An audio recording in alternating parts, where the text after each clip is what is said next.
मेरी प्यारों, सम्मानित कांग्रेस जनों, आज मैं आप लोगों से कांग्रेस के बारे में मेरी क्या राय है, क्या भावना है, क्या मेरी जानकारी है, ये बात आप लोगों से शेयर करने की कोशिश करूँगा। पॉलिटिकल पार्टी क्या है? पॉलिटिकल पार्टी इलेक्शन लड़ते हैं। जैसे बीजेपी की बात आई तो इलेक्शन लड़ते हैं, इलेक्शन हार जाते हैं, अपोजिशन में जाते हैं, पार्टी के खिलाफ, मतलब जो जीती हुई पार्टी उसके खिलाफ प्रोपेगेंडा करते हैं, गलत सलत बात पब्लिक में झूठ साँच फैला के इस तरह की वो करते हैं, निगेटिव बातें बताते हैं, और अगर जीत जाते हैं तो वो अपना सत्ता को भोगते हैं, सरकार अपने हिसाब से चलाते हैं। ये कार्यशैली तो बीजेपी की है, जिस तरह से हो रहा है, जो मोदी जी कर रहे हैं और मोदी जी ने किया है। इसके दूसरे साइड में कांग्रेस को मैं पॉलिटिकल पार्टी ही नहीं मानने की करूँगा। पॉलिटिकल पार्टी के तो यही है, लड़ो इलेक्शन, जीतो हारो, या वो सब दुनिया भर की यही बातें होती हैं। लेकिन कांग्रेस ने देश को क्या दिया है? पहले तो ये देखो, जो देश आज आज़ाद है, जो सॉवरेन है, जिसकी खुद की मुख्तियारी है, खुद की गवर्नमेंट है, विश्व की सबसे अच्छी डेमोक्रेटिक गवर्नमेंट मानी जाती है हिंदुस्तान की, जिसमें कोई भी छोटी से छोटी संस्था जिसका पब्लिक से वास्ता है, उसका मुखिया बगैर चुनाव के नहीं होता। वार्ड मेंबर से लेके प्रधानमंत्री तक का, राष्ट्रपति तक का चुनाव होता है। और फिर उस अपनी जो उसके का नाम, जो दिवस जिसमें वो संगठन बना था सन 1885 में 1885 में कांग्रेस की स्थापना हुई थी। लेकिन उससे 27 साल पहले भी 1858 में जो क्राउन का राज यहाँ पे आया, पहले तो कंपनी का था, कंपनी यहाँ लूटती थी, दुनिया भर की वो करती थी, लेकिन क्राउन का विधिवत शासन 1858 में आया।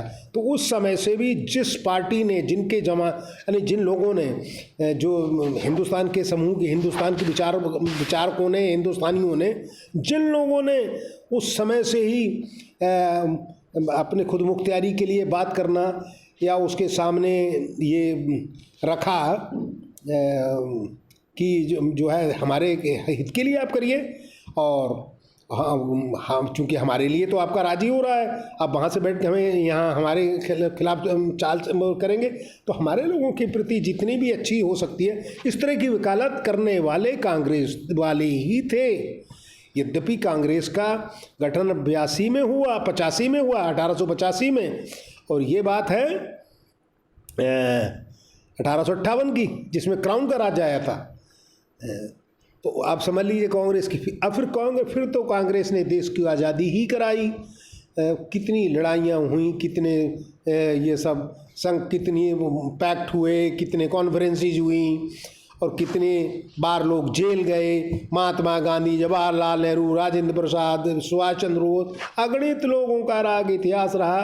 हालांकि तभी मुस्लिम लीग और क्या नाम, यानी कम्युनिस्टों ने, ये तो बाद में आए, 20वीं शताब्दी के इनका जन्म है, इन पार्टियां 20 में, तो इनका थोड़ी बहुत भूमिका है। लेकिन जो पार्टी आज कह रही है कि 14 से पहले कुछ था ही नहीं, जो कुछ हमने बनाया है, मोदी जी ने बनाया, उस पार्टी का नामो निशान। खैर पार्टी तो नहीं थी, लेकिन उनके किसी आदमी के विचारधारा तो होती। वो जिक्र करते हैं कि हमारे श्यामा प्रसाद मुखर्जी थे, और श्यामा प्रसाद मुखर्जी की असलियत देखा जाए तो उनने सत्ता तो भोगी। का नाम जवाहरलाल नेहरू के गवर्नमेंट में देश की आज़ादी के बाद भी मंत्री बने वो, और उससे पहले भी कांग्रेस में थे, बंगाल में वो मिनिस्टर रहे। उसके बाद में कांग्रेस से उनकी नहीं बन पाई, क्योंकि उनका तो बड़ा वैसा रहता था, का नाम संविधान सभा में भी रहे वो, तो उन्होंने पहले 370 का फेवर किया, फिर उसको अपोज किया। उनकी कहीं पर भी कोई स्थायी बात नहीं हुई। 50, वो तो बाद में उन्होंने देश आज़ाद होने के सन 50 में जनसंख्या करा, तो जब भी उनकी विचारधारा, जो बीजेपी वाले सपोर्ट करते हैं कि श्यामाप्रसाद मुखर्जी थी, कोई कुछ नहीं थी। और फिर जो असली निर्णायक लड़ाई अगस्त वाली क्रांति हुई थी, जो भारत छोड़ो आंदोलन, जो अगस्त 1942 में हुआ था, उसमें तो ये ओपनली, वो तो पूरा रिकॉर्ड है, इस तरह के दस्तावेज हैं कि उन्होंने बंगाल में वहाँ के जो गवर्नर, जो वाइसराय वगैरह थे, उनको लिख के कहा कि इसको आप ही इसको दबोचिए, ये तो आपको इंटरनल सिक्योरिटी का वो कर रहे हैं। कहने का मतलब हिंदुस्तान के किसी वो फेवर में नहीं थे, हिंदुस्तान की आज़ादी में उनका कोई रोल नहीं रहा था। असलियत बात ये है।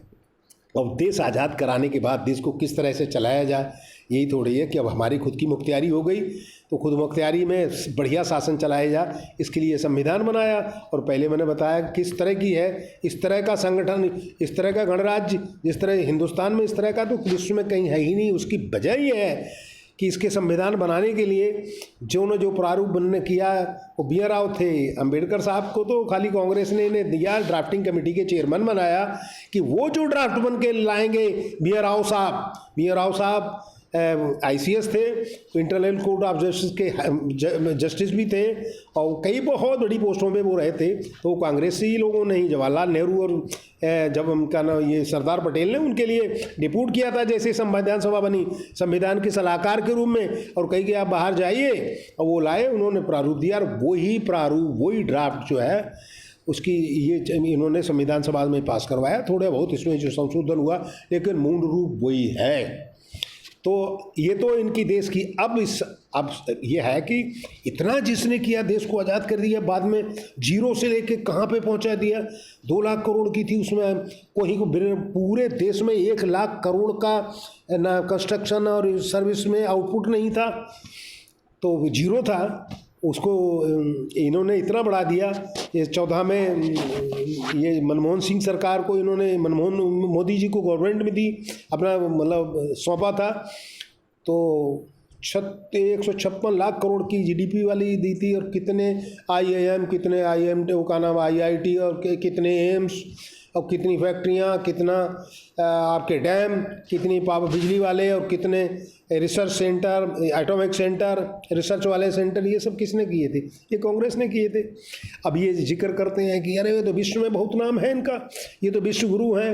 अब ज़रा सोचने वाला है, जो पढ़ा लिखा भी नहीं है, जिसकी कोई डिग्री भी सब फर्जी है, जो टेली प्रॉम्प्टर से के बगैर बोल नहीं सकता, जो कभी जिसने पूरे अपने कार्यकाल में, प्रधानमंत्री के कार्यकाल में किसी प्रेस कॉन्फ्रेंस को फेस नहीं किया, वो कैसे भी सुगुरु, वो तो अपना प्रायोजित अपने हिसाब से कहलवाइए, नमो नमो और मोदी मोदी। अरे अगर विश्व गुरु तो एक बार को उन्हें जवाहरलाल नेहरू को माना जा सकता है कि जेल में रहने के बाद जिसने डिस्कवरी ऑफ इंडिया जैसी पुस्तक लिखी, पूरे विश्व ने देखा कि ऐसा ज्ञान का नेता, इसको अपने देश की इतनी बड़ा ज्ञान हो, इतनी नॉलेज हो। और फिर मनमोहन सिंह विश्व गुरु बन सकते थे, जिनकी फिस्कल पॉलिसी, जिसके अर्थशास्त्र के ज्ञान को पूरे दुनिया मानती थी, जिसने 2008 में दुनिया में मद्दा था, लेकिन भारत लगातार तरक्की कर रहा था। अब सवाल यहाँ पे ये उठता है कि इसी वजह क्या रही, उसकी क्या वजह है कि कांग्रेस ने सन 75 में भी जो इलेक्शन में जो इमरजेंसी लगी थी, तो इमरजेंसी में काफ़ी चीज़ें इनके नेगेटिव में चली गई थी, फिर भी इतना ग्राफ नहीं चला। तो 189 सीट जीते थे ये, और वोट परसेंटेज का मात्र 7 का फर्क था। जनता पार्टी जो कि पूरा विपक्ष का अलायंस नहीं था, एक पार्टी हो गई, सिंबल पे लड़े थे, एक सिंबल था उनका, और ये कांग्रेस लड़ी थी। तो इन्हें 34% मिला था, उन्हें 41% मिला था, तो कोई बहुत बड़ा नामी नहीं था। उसके 2.5 साल के बाद 80 में तो उनकी क्लियर मेजॉरिटी, 352 से जाने कितनी ऐसी लगभग सीटें थी। तो और फिर उनका सब नेताओं का कार्यकाल रहा। उन्होंने बताइए, बैंक को प्राइवेट वाले कर दिए, प्रीवी पर्स बंद करा दिए, देश में कितने बड़े बड़े PSU खड़े कर दिए। इनके गवर्नमेंट में तो एक भी सिंगल PSU नहीं आया है। इन्होंने तो बेचा है, इन्हें 20 लाख करोड़ का तो सरकारी संपत्तियों के मोनेटाइजेशन से, डिसइन्वेस्टमेंट से और बेचने से 20 लाख करोड़ का तो ले लिया इन्होंने, फ़ायदा ले लिया। और कहने को कहते हैं। अब सवाल इस बात का है कि पब्लिक को क्यों नहीं पता चलता, पब्लिक क्यों नहीं समझ पा रही है कि इतना झूठ। अब वो हाँ, इनका हटाया क्यों उन्होंने, वो झूठ इतना सफ़ेद झूठ था कि उसकी तो कहने क्या है। अब वो झूठ जैसे उन्होंने कहा, अब झूठ 2 पॉइंट से ही पता लग सकता है। उन्होंने कहा 2 लाख करोड़ हम देंगे, आबादी देंगे। इनके दौरान, मनमोहन सिंह सरकार के दौरान वो नहीं है। अब बताइए, जहाँ की वैकेंसी जो वैकेंसी है, मतलब जो पोस्ट ही इतनी है, लगभग 1 करोड़ से कम की है केंद्र सरकार की, अब ये 2 करोड़ बता रहे हैं। वहाँ टोटल इतनी है, अब ये 2 करोड़ हर साल देने की बात कर रहे हैं। 25 लाख का उसको बता रहे हैं।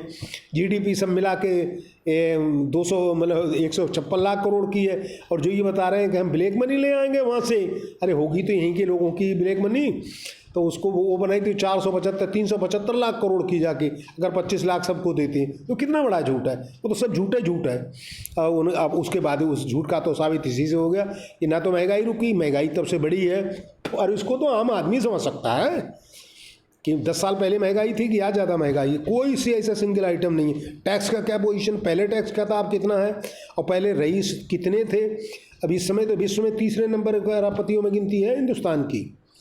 चीन और अमेरिका वाले ज़्यादा हैं, जीडीपी हमसे तो बहुत लोगों की ज़्यादा है। तो अब सवाल इस बात का है, और जीडीपी में, और हाँ जीडीपी को भी देखना है तो उसको प्रति व्यक्ति कितने हैं। अरे हमारी इतनी बड़ी आबादी है, एक आदमी में तो पूरे विश्व में 192 देशों में 142वां नंबर है हमारा, और वो भी सबकी जोड़ी जाती है तो वो खाली गरीबों की देखी जाए तो विश्व में सबसे नीचे नंबर पे आ जाएंगे हम, तो आबादी इतनी ज़्यादा है। खैर, अब सवाल इस बात का है कि अब इनको होना क्या चाहिए, ये क्यों नहीं लोगों को समझ पाए। तो इसके लिए मीडिया का है, फोर्थ स्टेट जिसका है वो उसी का काम है, वो समझाए पब्लिक को, सरकारों से भी कहे कि आप ऐसा क्यों कर रहे हैं, आपने किस बिना पे, मतलब क्या कह के सरकार बनाई थी कि हम आपको खुशहाली देंगे, महंगाई से निजात दिलाएंगे और अच्छी सरकार देंगे, संविधान के अनुसार चलेंगे। कुछ है ही नहीं, ना तो आप अच्छी सरकार दे रहे हैं, गरीब को गरीब बना रहे हैं। आपने इतना जरूर किया, कुछ चुनिंदा लोगों को बहुत बड़ा विश्व का दूसरे नंबर तक पहुंचा दिया, तो इतना तो आप कर रहे हैं, लेकिन कहीं तो अब वो मीडिया क्यों करे, मीडिया को चाहिए टीआरपी, जिस मीडिया हाउस से वो हो रहे हैं, घर घर टीवी है, हर कोई देख रहा है।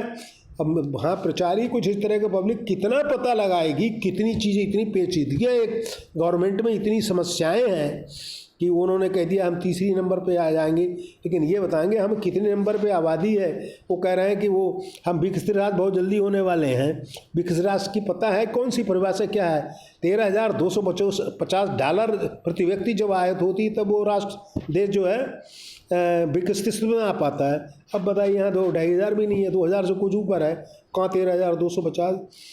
तो मीडिया ने उसने दिवालियापन है, मीडिया बिल्कुल ध्यान नहीं दे रहे मीडिया तो। और फिर मीडिया क्यों नहीं कर, मीडिया को तो मिलना है जितना सरकार गरीबों के लिए कर रही है, चाहे पेंशन के रूप से, चाहे अपने गेहूं के रूप से वो जो राशन देते हैं, चाहे सम्मान निधि के हिसाब से दे, उससे ज़्यादा मीडिया को वो देते हैं, उससे ज़्यादा मीडिया लेती है। तो अब इन सब बातों को फिर कौन बताए, सवाल इसकी मीडिया भी नहीं बताएगी, तो इसके लिए तो कांग्रेस जनों को बताना है, कांग्रेस को ही बताना है। अरे आप लोगों का, आप तो वही तो पार्टी है आपकी, तो आपने देश को अंग्रेज़ों को हरा दिया, विश्व की सबसे बड़ी ताकत को आपने हराया, और देश को इतनी जीरो से लेके आप यहाँ पे पहुँचा ले गए। तो अब तो इसमें कुछ नहीं करना है, आपको कोई लड़ाई भी नहीं लड़नी है, आपको जेल भी नहीं जाना है, आपको तो खाली वोट नहीं करना है। तो आप जान रहे हैं, और ये तो जान तो लेना ही चाहिए। ये 10 साल मनमोहन सिंह के दौरान की सब बातों को, महंगाई का, रोज़गार का, इन सब का खुद अंदाज़ लगा लीजिए, अपने 10-5 गांव से अगल बगल से सब अंदाज़ लगा दीजिए। अरे एक जो नरेगा में लोगों को नौकरियां गांव की खंदी डालने की मिलती थी वो तक नहीं हो रही हैं, और सी चीज़ें नया तो कुछ उन्होंने बढ़ाया ही नहीं, कोई भी PSU नहीं खुलाना, सब बेच रहे हैं। वैसे 20 लाख करोड़ का हमने बता ही दिया वो तो। अब सवाल इस बात का है कि आप किस तरह से क्या करेंगे। दो बातें होती हैं, अब जैसे कभी कभार आता है कि वो हम जो पब्लिक में कुछ इस तरह से कहीं कैंडिडेट इस तरह के मिल जाते हैं, बातों में उस तरह का वहाँ का इलेक्टोरल ढांचा इस तरह का होता है, वो कहते हैं हम उसको हराएंगे, जो बीजेपी को हराएगा उसको जिताएंगे। यहाँ पे थोड़ा सा आपको सोच समझना करना है। वो आपने बीजेपी को हरा देगा, वहाँ का ना उड़ीसा का, क्या बीजेपी को हटा देगा? वो हटाएगी तो कांग्रेस, या अब तो खैर अलायंस हो गया, इंडिया अलायंस हो गया, तो आप इंडियन अलायंस को वोट दीजिए, कांग्रेस की, क्योंकि इंडियन अलायंस होगी तो उसमें विचारधारा कांग्रेस की ही होगी। कांग्रेस ने इसको समझाया, अब उसमें तो पहले भी इनकी इंक्लूसिव की थी, ये तो सबका विकास लेके चल रहे थे, आज भी है। अब तो इनका नाम ही इंक्लूसिव अलायंस हो गया, इंडिया का वही Indian national developmental inclusive alliance. तो उनको वोट डालिए। अब हराने उसको मत हराइए जिसको आप हराना है, आप उसको जिताइए जो उसे हटा सकता हो बीजेपी को। खाली बीजेपी को हराने से आपका काम नहीं बना, मैंने उदाहरण आपको देख के बता दिया। और बड़ा अगर ये मौका नहीं लगा, जैसे अगर कांग्रेसी आप लोगों को समझा नहीं पाए और समझने के बाद आपने नहीं देखा, तो बहुत बड़ा नुकसान हो जाएगा। उन लोगों ने जिनने अपनी जान की परवाह नहीं करी, जो चढ़ते थे फांसी पे चले गए, जिनने अपनी महात्मा गांधी जैसा आदमी जिसकी अपनी उसने जेल के दौरान अपनी पत्नी को खोया, अपने सिगरेटिस को खोया, जवाहरलाल ने पूरी कितनी 9-10 साल ज़िंदगी टोटल मिला के जेलों में काटी, उनकी सब कुर्बानी बेकार चली जाएगी, कहीं कुछ नहीं होगा। तो थोड़ा सा ये मार्मिक अपील है, आप जो है कांग्रेस को देखिए। अब ये सब चीज़ें थोड़ी डिटेल में बताने की हैं, लेकिन चूँकि वीडियो है थोड़ा है। बहुत बहुत धन्यवाद, बहुत बहुत शुक्रिया।